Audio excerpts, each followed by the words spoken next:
สบายดีพี่น้องซินเจ้ามัวฮะหน่อยดีเจอมัวก็หยีฮะกอยฮะคอยไปตลาดนะคอยซื้ออย่างเอาเบิ่งน้ำกันเด้อพวกเจ้าเห็นถุงบ่ถุงเครื่องกล่องอยู่ฟู่น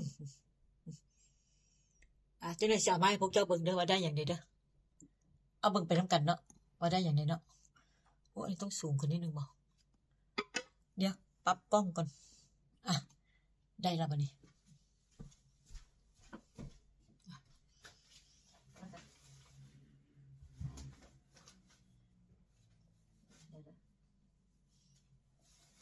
เดี๋ยวบักม่วงพวกเจ้าบักม่วงได้มาเต็มเลยพวกเจ้าเดี๋ยวเด้อ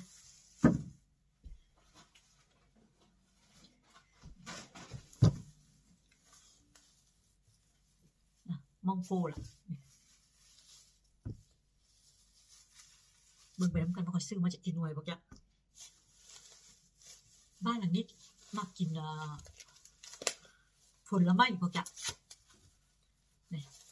มัวเหี่ยวๆ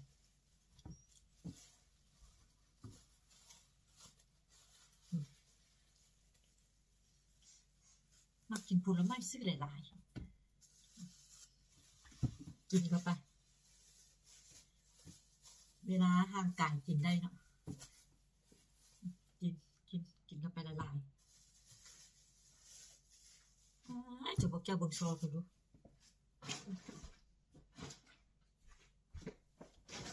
อดซื้อบ่ได้นะพวกเจ้า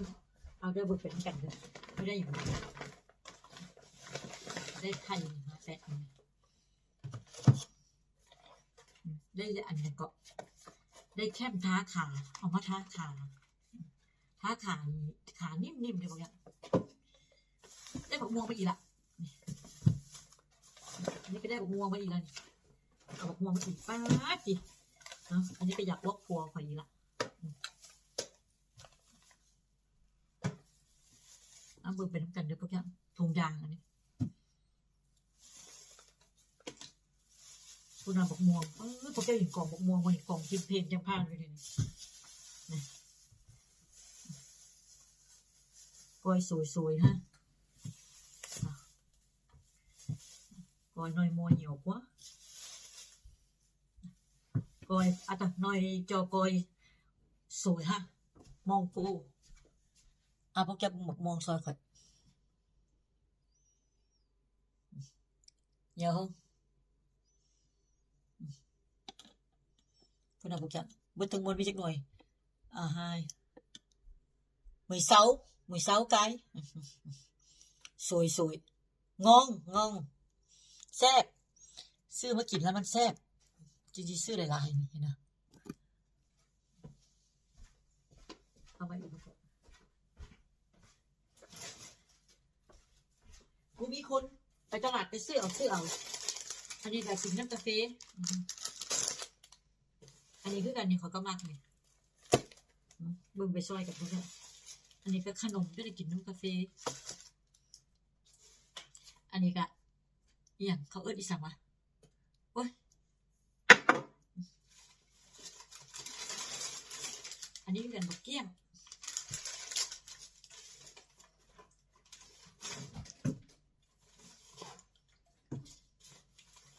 มีแห้งกินเข้าไปพวกนี้จนมีแห้งเนาะมันก็บักได้แซงเนี่ยอันนี้ก็บักเกี้ยงได้2 ถุงเนี่ยกลัวถือถุงไหมนะรวมมือซื้อมันมวนแต่ว่าเวลาเจ็บมันไม่เมื่อยเลยพวกแกเจ็บเข้าถุงได้สลัดกันอีกก็เสือก็ซื้อ2 อันกินนี่ก็สิมีต้นหนึ่งอันทิ่มพอกินบ่ทัน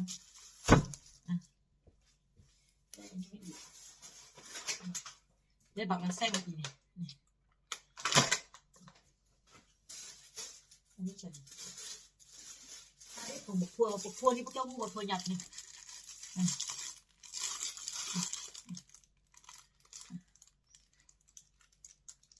เดี๋ยวชิบุยบนบางกับบักตุกบักแตงก็บ่อยากซื้อมันดอกเห็นมันถือก็ซื้อมาถิ่มไว้ตู้เย็นเลยซื้อ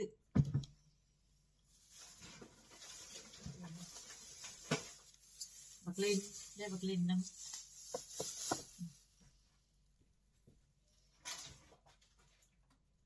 ซัมปิยงเฮ็ด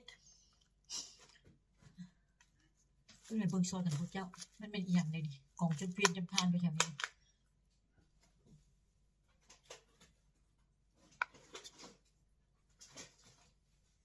กีวีอะโวคาโดโอ้ยบ่มีบนวางพวกเจ้าเอามาวางนี่เนาะวางไว้นี่ซ้ำบ่มีบนวางเฮ็ดแซงละเฮ็ดแซง3 กล่อง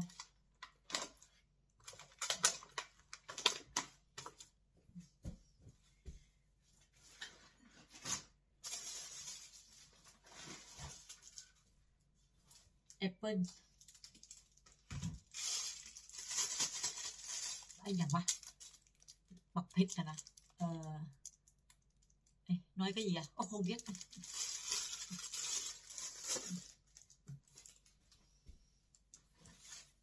วนยงกูก็ปลั๊กกูมีบอลเขาใส่พวกแกคอยซื้อมาหลายๆคอยซื้อมาบดน้ำอันนี้นี่ไปใส่ละทีนู้นเนี่ยได้ปลาซีโมงคอยมากินพวกเจ้าคอยดาดละละสดเตละอังอเวกสลัดงองดาดแล้วกินกับสลัดนะแซ่บแซ่บนี่แซ่บอะไรตัวนี้เอาไว้นี่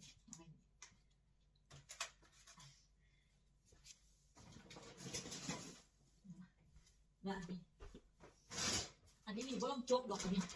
นี้เป็นพวกยาอาบน้ำพวกเครื่องยาอาบน้ำว่ะที่ท่านจบอันนี้พวกยาอาบน้ำเดี๋ยวคอยซีพวกเจ้าเบิกเด้อเครื่องเบิดนี่แหละทั้งยาอาบน้ำมีอย่างไรเมื่อนี้ไปตลาดเบิด100 กว่าประมาณ140 ยูโรกับประมาณเท่าไหร่พวกเจ้ากันไรอยู่กับประมาณ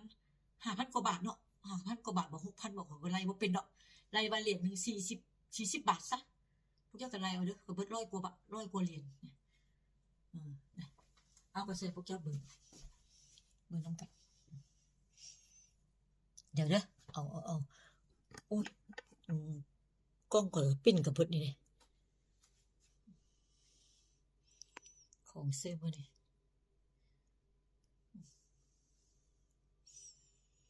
โอ้แล้วก็อยู่ฟุตอีกพวกแกเห็นบ่นี่เอาวางอยู่ฟุตอีกมีบอลไว้วางอยู่ฟุต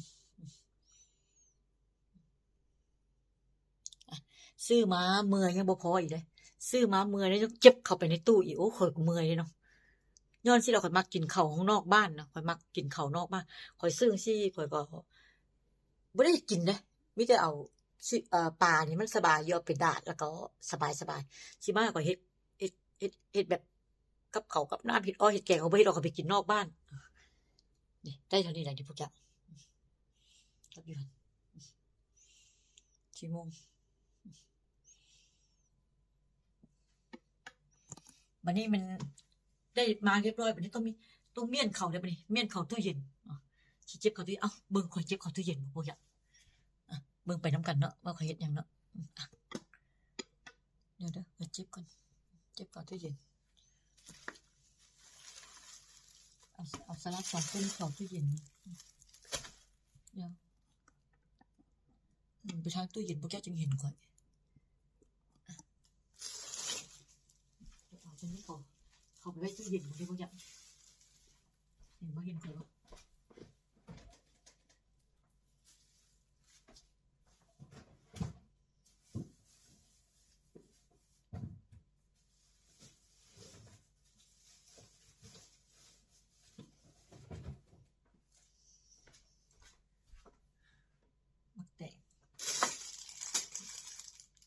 ไปตู้เย็นเล่น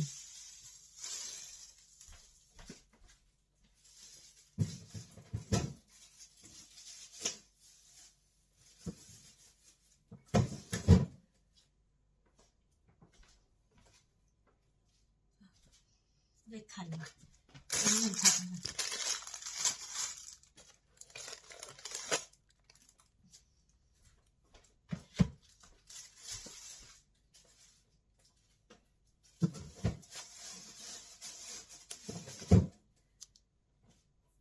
เอาไปตากพวกเจ้าเฉพาะ เขาว่าเป็นขึ้นมามืดตึกๆที่ได้ใส่แว่นตาดำบักเที่ยบักผลไม้ก็ต้องล่างก่อนที่จะเป็น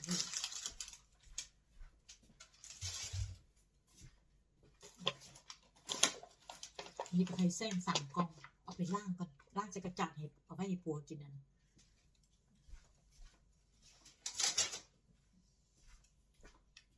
บอกกล้วยเอาไปล่างก่อน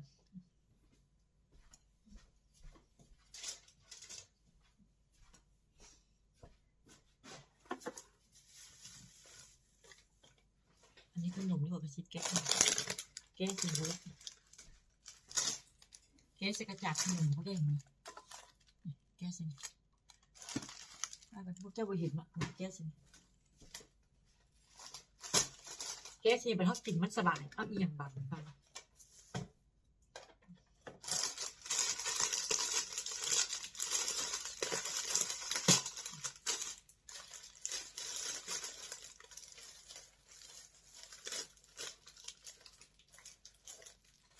เลยแกงสิเอาปลาไว้โต๊ะเขากินสบาย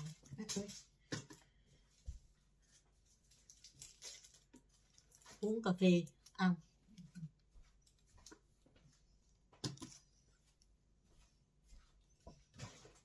นมกินกาแฟอันนี้ก็ขนมกินกับตัวนี้นี่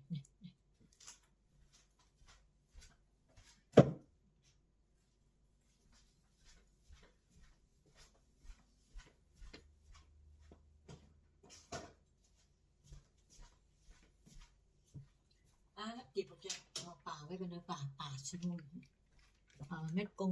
กีโก้อะ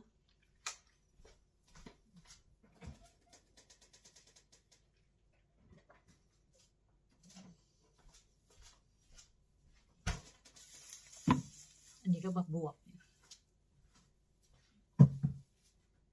ไปล่างบักไม้กันพวกเจ้าจะพาพวกเจ้ามาล่างบักไม้มาล่างบักไม้เดี๋ยวนะเอากล้องมาเนี่ยเดี๋ยวเลยโอ้ยเดี๋ยวเอาตัวนี้ออกกันมาล่างผลไม้กันพวกเจ้ามาเบิ่งมาล่างก่อน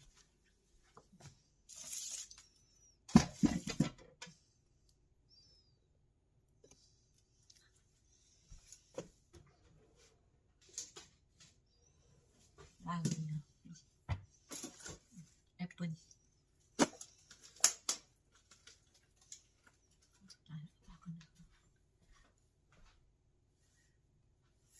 โอ้ยดึงแขนเสื่อมนะ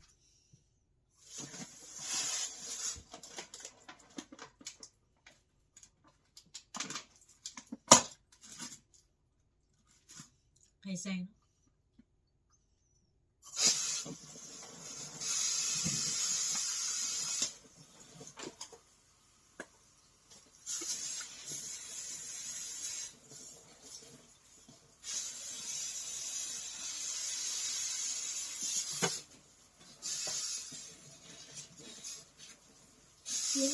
นี่มันพวกเจ้าหวานมา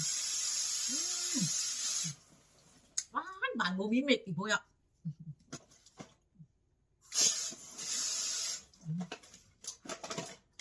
ซื้อมา3 กล่องมัวบากัน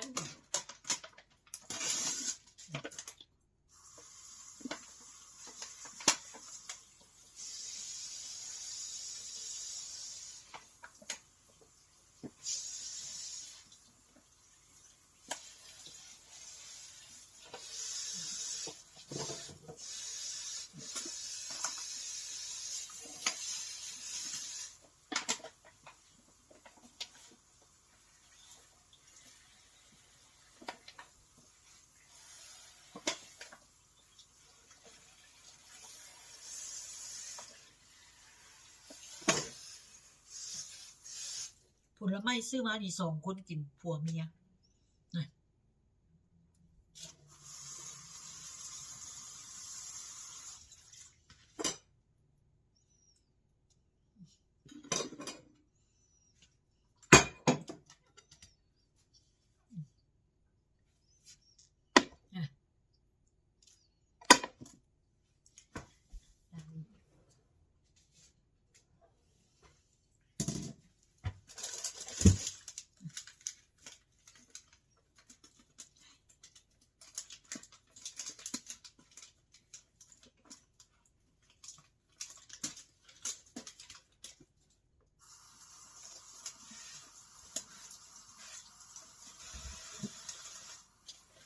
ข่อยมักซื้อผลไม้มาแล้วต้องล้างก่อนนะ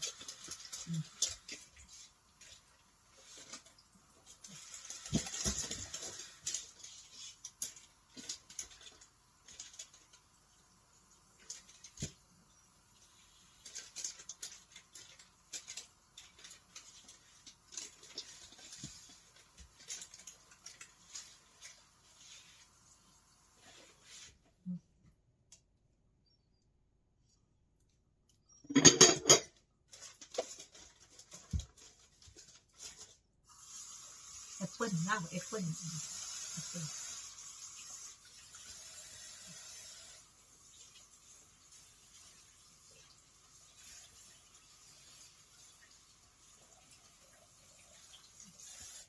ข่อยซื้อมาแบบนี้นะ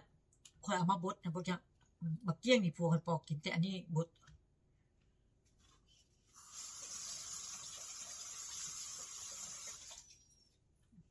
บักกล้วยกับล่างเนี่ยพวกเจ้านี่บักกล้วยล่างเพราะว่าคันเขาบ่ล่างคนมันจับล่างเอามากินนะเนี่ยเงยตาตู้เชล่ะเหมือนคงก็ลาเวล่ะเนาะจังอ่ะนี่cái này là tốt này nó nói là về kiwi á này là về kiwi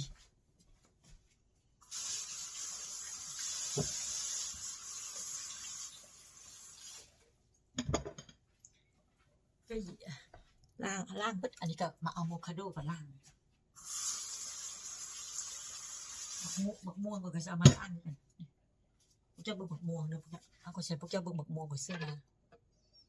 ว่าก็ได้บักม่วงลายว่าพวกเจ้าบักม่วงก็ซื้อมามื้อนี้แหละบักม่วงตัวนี้นะแซ่บเป็นบ่แล้วสิเราก็ซื้อบักอะไรบ่เมามาเลยพวกเจ้าว้าวบ่เป็นว้าวเนาะบางคนที่เขาบ่แปลกประหลาดเว้ยจะกินเนาะซื้อหน่วย1 2หน่วยซื้ออย่างหน่วย1 2หน่วยซื้อได้หลายสิเห็นบ่เห็นบ่คือก็ซื้อนี่บ่คันเมาเบิดนี่พวกเจ้าเบิ่งโลดนี่พวกเจ้าเบิ่งบักม่วงก้อยดีmua nhiều lắm thích ăn cái gì là ăn tại sao coi tiện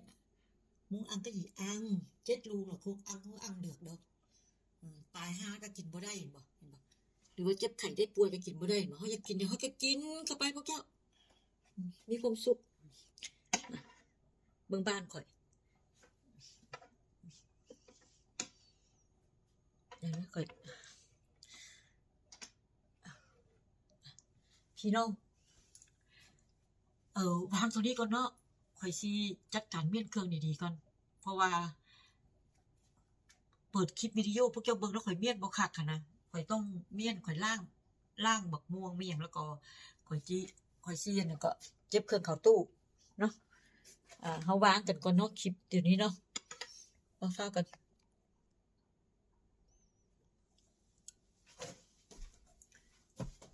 บ่รู้เนาะคลิปวิดีโอนี้วางก่อนเด้อเนาะข่อยสิไปเมียนเครื่องเข้าในตู้ก่อนวาง